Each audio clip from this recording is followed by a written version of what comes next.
Hello mga B! It's another day! This is your Mom Jen. Welcome to A Day in My Life Vlog!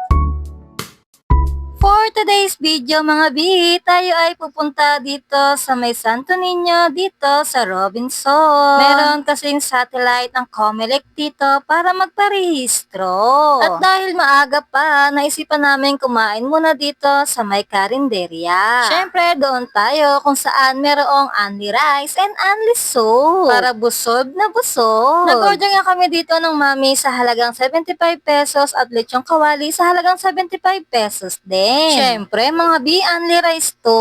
Hindi kaya malugi sila dito. Alam mo naman, mga bilihin ngayon ay nagmamahal na. At ang alam ko lang na only rice ay doon sa Mang Inasal. Kaya naman talaga, sinusulit ko dito yung pagkain. Kasi hanggang tanghalian na ito, mga B.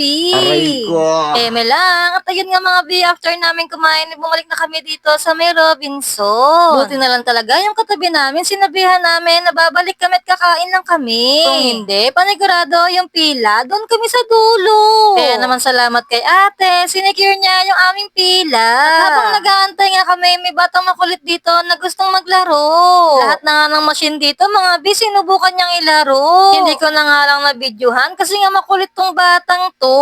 At nang maawas na yung token niya, dito naman may nakasama siya, si Mamita. Nakasama lang namin siya dito ni Bulili.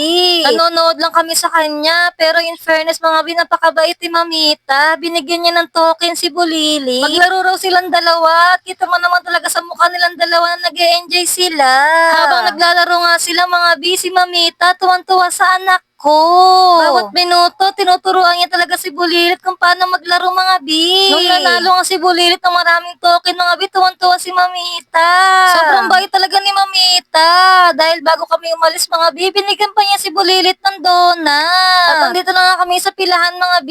Tamang antay lang. Mabilis naman yung pila. Pero habang nag-aantay kami dito mga B, napabili si Bulilit ng ice cream. At ayun lang. Pauwi na rin kami mga B.